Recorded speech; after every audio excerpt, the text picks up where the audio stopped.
Hello नमस्कार साथियों, स्वागत है आपका हमारी daily current affair YouTube channel पर। आज 28 मई 2023 से संबंधित जितने भी मोस्ट इंपॉर्टेंट करंट के क्वेश्चनों के बारे में चर्चा करेंगे। और इसी के साथ दोस्तों बढ़ते एक प्यारा सा मोटिवेशन स्पीच की तरफ कि उड़ान तो भरना है, चाहे कई बार गिरना पड़े, सपनों को पूरा करना है, चाहे खुद से लड़ना पड़े। दोस्तों अगर आप चैनल पर नए हो तो कृपया चैनल को सब्सक्राइब कर दें और वीडियो को अधिक से अधिक लाइक करें और शेयर करें। इसी के साथ दोस्तों बढ़ते फर्स्ट क्वेश्चन की तरफ कि हाल ही में जारी एक की वार्षिक दुख सूचकांक में कौन सा देश टॉप पर रहा है। तो दोस्तों इसका सही आंसर है कि हाल ही में जारी एक की वार्षिक दुख सूचकांक में जिम्बाब्वे टॉप पर रहा है। तो इसका ए ऑप्शन बिल्कुल सही है। इसी के साथ दोस्तों बात करते हैं नेक्स्ट क्वेश्चन की कि नए संसद भवन के उद्घाटन के दौरान कितने रुपए का नोट जारी किया गया। How many rules will be released during the inauguration of the new parliament house. A option 25 रुपये का नोट, बी ऑप्शन 10 रुपये का, सी ऑप्शन 75 रुपये का और डी ऑप्शन 100 रुपये का। तो दोस्तों नए संसद भवन उद्घाटन के दौरान 75 रुपये का नोट जारी किया गया है। तो इसका सी ऑप्शन बिल्कुल सही है। इसी के साथ दोस्तों बात करते हैं नेक्स्ट क्वेश्चन की कि हाल ही में राष्ट्रमंडल दिवस कब मनाया गया। तो दोस्तों अभी हाल ही में 24 मई को राष्ट्रमंडल दिवस मनाया गया है। तो इसका सी ऑप्शन बिल्कुल सही है। अब बात करते हैं दोस्तों नेक्स्ट क्वेश्चन की मई से जुड़े हुए दिवसों के बारे में। 1 मई को अंतर्राष्ट्रीय श्रमिक दिवस मनाया जाता है, 2 मई को विश्व टोना दिवस, 3 मई को विश्व प्रेस स्वतंत्रता दिवस, 4 मई को कोयला खनिक दिवस, 5 मई को विश्व पुर्तगाल भाषा दिवस, 6 मई को इंटरनेशनल नो डाइट दिवस, 7 मई को विश्व एथलेटिक्स दिवस, 8 मई को विश्व रेड क्रॉस दिवस, 11 मई को राष्ट्रीय प्रौद्योगिकी दिवस, 12 मई को अंतर्राष्ट्रीय पादप स्वास्थ्य और अंतर्राष्ट्रीय नर्स दिवस, 13 मई को अंतर्राष्ट्रीय प्रवासी पक्षी दिवस मनाया जाता है। अब बात करते हैं दोस्तों नेक्स्ट क्वेश्चन की कि 40वें सारस गणना में राजस्थान के भरतपुर में सारसों की संख्या कितनी पाई गई। तो दोस्तों 40वीं सारस गणना में राजस्थान के भरतपुर में सारसों की संख्या 185 पाई गई। तो इसका डी ऑप्शन बिल्कुल सही है। अब बात करते हैं दोस्तों नेक्स्ट क्वेश्चन की, इससे जुड़े हुए पॉइंटों को देख लेते हैं। नेक्स्ट क्वेश्चन की कि 18वें अंतर्राष्ट्रीय यूथ फेस्टिवल घूमर 2022-23 का आयोजन कहाँ किया गया। तो दोस्तों इसका आयोजन राजस्थान विश्वविद्यालय में किया गया। तो इसका सी ऑप्शन बिल्कुल सही है।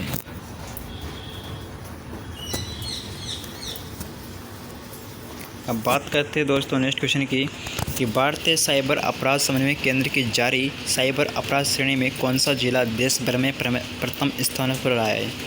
तो दोस्तों भारतीय अपराध समन्वय केंद्र की जारी साइबर अपराध श्रेणी में राजस्थान का भरतपुर जिला प्रथम स्थान पर रहा है। तो इसका ए ऑप्शन बिल्कुल सही है। इसी के साथ दोस्तों बात करते हैं, इससे जुड़े पॉइंटों को देख लेते हैं कि भारतीय साइबर अपराध समन्वय केंद्र ने जारी साइबर अपराध के शीर्ष पर 10 स्थानों की सूची जारी की गई, जिसमें राजस्थान का भरतपुर जिला नंबर 1 पर आया है। और देश में होने वाले साइबर अपराधों के 16% मामले अकेले भरतपुर में आ रहे हैं। केंद्रीय गृह मंत्रालय के भारतीय साइबर अपराध समन्वय केंद्र ने गत 3 वर्ष के साइबर अपराधों का डाटा एकत्रित कर सूची जारी की है।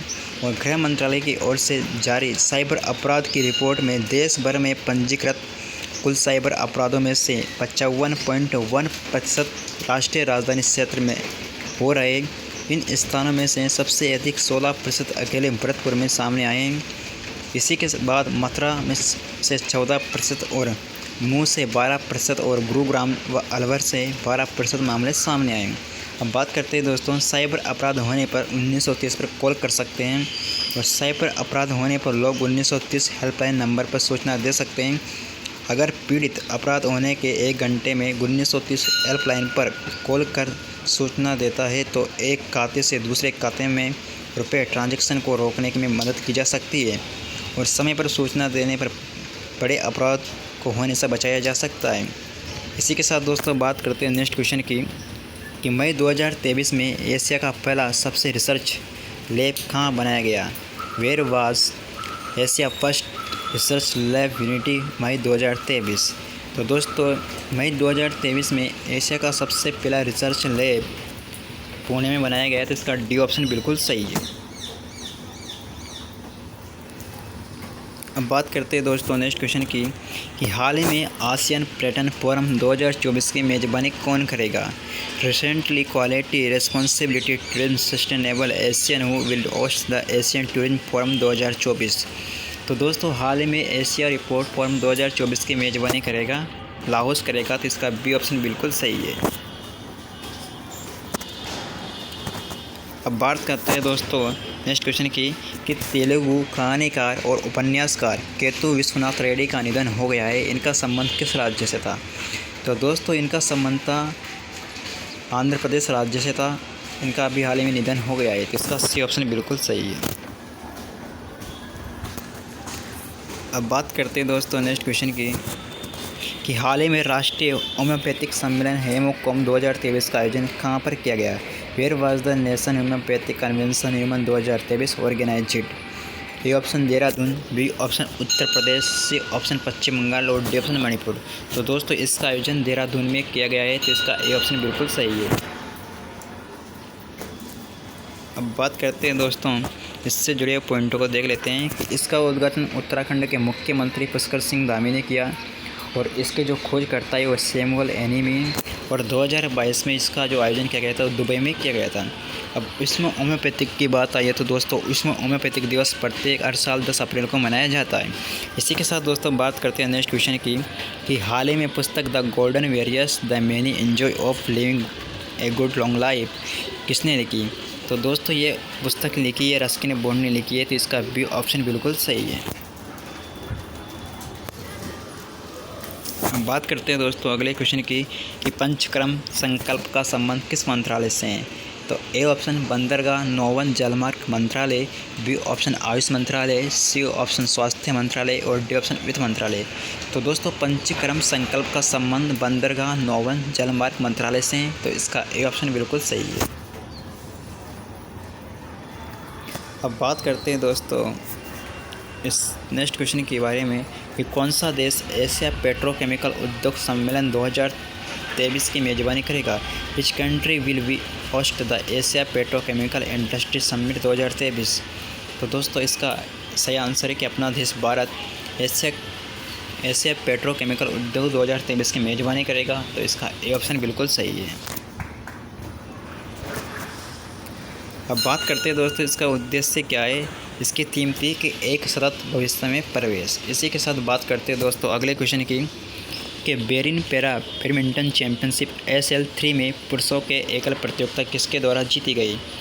A option Sukant Kadam, B option Pramod Bhagat, C option Manoj Sarkar, D option Kumar Nitesh. तो दोस्तों बेरिन पैरा बैडमिंटन चैंपियनशिप SL3 में पुरुषों में एकल खिताब प्रतियोगिता प्रमोद भगत ने जीती है, तो इसका बी ऑप्शन बिल्कुल सही है। अब बात करते हैं दोस्तों अगले क्वेश्चन की कि 2023 में गोवा में होने वाले 37वें राष्ट्रीय खेल 2023 में किस खेल को शामिल किया गया। तो दोस्तों ये गतका मार्शल को शामिल किया गया है, तो इसका डी ऑप्शन बिल्कुल सही है। अब बात करते हैं दोस्तों इससे जुड़े पॉइंटों को कि 37वें राष्ट्रीय खेलों में गतका मार्शल आर्ट को शामिल किया गया और इसका आयोजन गोवा में किया जाएगा। भारतीय ओलंपिक एसोसिएशन सरकार के सहयोग से इस राष्ट्रीय खेल के दौरान 43 खेल प्रतियोगिताओं का आयोजन किया जाएगा और 36वां राष्ट्रीय खेल का आयोजन गुजरात में किया गया। तो दोस्तों इसके अध्यक्ष है PT उषा, भारतीय ओलंपिक एसोसिएशन के अध्यक्ष होंगे PT उषा। इसी के साथ दोस्तों बढ़ते हैं नेक्स्ट क्वेश्चन पर कि प्रधानमंत्री नरेंद्र मोदी ने लिटिल इंडिया गेटवे की आधारशिला किस देश में रखी। A option Japan, B option Bhutan, C option Australia, D option रूस। तो दोस्तों प्रधानमंत्री नरेंद्र मोदी ने लिटिल इंडिया गेटवे की आधारशिला ऑस्ट्रेलिया में रखी है, तो इसका सी ऑप्शन बिल्कुल सही है। अब बात करते हैं दोस्तों नेक्स्ट क्वेश्चन की कि हाल ही में भारत और किस देश ने 50 स्टार्टअप अप एक्सचेंज प्रोग्राम शुरू किया है। A option Bangladesh, B option चीन, सी ऑप्शन श्रीलंका और डी ऑप्शन इटली। तो दोस्तों भारत और बांग्लादेश ने 50 स्टार्टअप अप एक्सचेंज प्रोग्राम शुरू किया है, तो इसका ए ऑप्शन बिल्कुल सही है। इसी के साथ दोस्तों बात इसके उद्देश्य के बारे में देख लेते हैं कि इसका उद्देश्य क्या था। दोस्तों इसका उद्देश्य था कि साझेदारी को बढ़ावा देना और व्यावसायिक संबंधों का विस्तार करना, अनुभव और ज्ञान का साझा करना और जो युवा उद्यमी हुए उनका सहयोग बढ़ावा देना। इसी के साथ दोस्तों स्टार्टअप, ई कॉमर्स, स्वास्थ्य, परिवहन और रसद, शिक्षा और कौशल विकास सहित विभिन्न क्षेत्रों में काम करते हैं ये। इसी के साथ दोस्तों बढ़ते हैं नेक्स्ट क्वेश्चन पर कि हाल ही में पेटीएम के नए मुख्य परिचालन अधिकारी CEO कौन नियुक्त किए गए हैं? तो A option Aniket Rawat, B option Bhavesh Agarwal, C option Vijay Shekhar Sharma, D option Bhavesh Gupta. तो दोस्तों अभी हाल ही में पेटीएम के नए मुख्य परिचालन अधिकारी भावेश गुप्ता को नियुक्त किया गया है, तो इसका डी ऑप्शन बिल्कुल सही है। अब बात करते हैं दोस्तों पेटीएम की कि पेटीएम की स्थापना 2010 में की गई थी और इसका जो मुख्यालय नोएडा में, इसके संस्थापक विजय शेखर शर्मा हैं। बात करते हैं दोस्तों पेटीएम की जो मूल कंपनी है वन कम्युनिकेशन लिमिटेड ने भावेश गुप्ता को प्रिंटेड कंपनी का अध्यक्ष और मुख्य परिचालन अधिकारी नियुक्त करने की घोषणा की है। इसी के साथ दोस्तों बढ़ते हैं नेक्स्ट क्वेश्चन पर कि दुधवा राष्ट्रीय उद्यान कहाँ स्थित है? तो दोस्तों इसका सही है कि जो दुधवा राष्ट्रीय उद्यान है ये उत्तर प्रदेश राज्य में स्थित है, इसका ए ऑप्शन बिल्कुल सही है। अब बात करते हैं दोस्तों उत्तर प्रदेश की, तो उत्तर प्रदेश की राजधानी लखनऊ है और इससे पहले जो उत्तर प्रदेश में 4 उत्पादों को GI टैग मिला है, जिसमें से लंगड़ा आम, बनारस आम, रामनगर भंटा और आदमचीन चावल शामिल है। इसी के साथ दोस्तों उत्तर प्रदेश के जो मुख्यमंत्री योगी आदित्यनाथ है, यहाँ के गवर्नर यानी कि राज्यपाल आनंदीबेन पटेल है। उत्तर प्रदेश में 75 ज़िले हैं, विधानसभा की सीटें 403 हैं, विधान परिषद की सीटें 100 है, लोकसभा की सीटें 80 और राज्यसभा की 31 है। इसी के साथ दोस्तों बात करते हैं उत्तर प्रदेश का जो राष्ट्रीय पशु है वो बारहसिंगा है, राष्ट्रीय पक्षी सारस है, राष्ट्रीय फूल पलाश है, राष्ट्रीय पेड़ अशोक है। और अब बात करते हैं दोस्तों उत्तर प्रदेश की प्रमुख झीलें, तो रामगढ़ ताल, सुरहा ताल, गोविंद बल्लभ पंत और मोती झील ये उत्तर प्रदेश की प्रमुख झीलें हैं। इसी के साथ दोस्तों बात करते हैं उत्तर प्रदेश के प्रमुख नेशनल पार्क, दुधवा राष्ट्रीय national park, Nayaganj Pakshi Vihar, Pilibhit tiger reserve, Chandraprabha sanctuary, ये सभी गए उत्तर प्रदेश के प्रमुख नेशनल पार्क हैं। इसी के साथ दोस्तों उत्तर प्रदेश के प्रमुख लोक नृत्य जैसे कि चरकुला लोक नृत्य, नौटंकी, रामलीला, रासलीला, धोबिया और ताल ये उत्तर प्रदेश के प्रमुख लोक नृत्य हैं। इसी के साथ दोस्तों बढ़ते हैं नेक्स्ट क्वेश्चन पर कि अमारा सुदर लाइका का संबंध किस राज्य से है? तो दोस्तों अमारा सुदर लाइका का संबंध है छत्तीसगढ़ राज्य से, तो इसका डी ऑप्शन बिल्कुल सही है। अब इससे जुड़े पॉइंटों को देख लेते हैं कि छत्तीसगढ़ के जो मुख्यमंत्री भूपेश बघेल ने पोषण और देखभाल के लिए जिला स्तरीय कार्यक्रम अमर सुदर लाइका अभियान का शुभारंभ किया है। अब छत्तीसगढ़ की जो प्रमुख योजनाएं इम्पोर्टेंट उनको देख लेते हैं दोस्तों कि मुख्यमंत्री ज्ञान प्रोत्साहन योजना, मुख्यमंत्री सक्षम शिक्षा योजना और फोर्टिफाइड चावल वितरण योजना और राजीव गांधी किसान न्याय योजना, इन सभी योजनाओं का संबंध छत्तीसगढ़ राज्य से है। इसी के साथ दोस्तों प्रमुख चर्चित खिलाड़ी देख लेते हैं कि शरद कमल जनता को 2022 का मेजर ध्यानचंद खेल रत्न पुरस्कार प्रदान किया गया। इसी के साथ भारतीय ओलंपिक संघ का नया अध्यक्ष PT उषा को चुना गया और सरबजोत सिंह भोपाल में आयोजित शूटिंग वर्ल्ड कप 2023 में गोल्ड मेडल जीता और निकत जरीन महिला विश्व कप मुक्केबाजी चैंपियनशिप 2023 में 50 किलोग्राम बार वर्ग में स्वर्ण पदक जीता।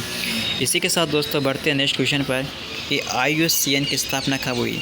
तो दोस्तों IUCN की स्थापना हुई है 1948 में, तो इसका सी ऑप्शन बिल्कुल सही है।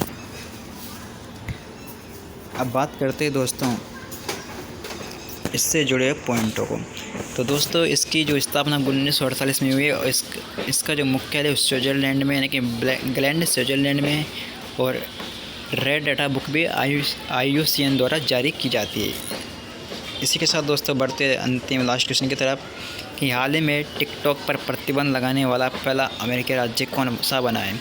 A option California, B option Montana, C option Texas और डी ऑप्शन इनमें से कोई नहीं। तो दोस्तों अभी हाल ही में टिकटॉक पर प्रतिबंध लगाने वाला पहला अमेरिकी राज्य मोंटाना बना है, तो इसका बी ऑप्शन बिल्कुल सही है।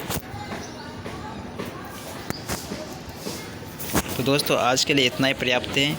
अगर आप चैनल पर नए हो तो कृपया चैनल को सब्सक्राइब करें और वीडियो को अधिक से अधिक लाइक करें, शेयर करें। इसी के साथ दोस्तों मिलते हैं नेक्स्ट वीडियो पर। जय हिंद, जय भारत, धन्यवाद।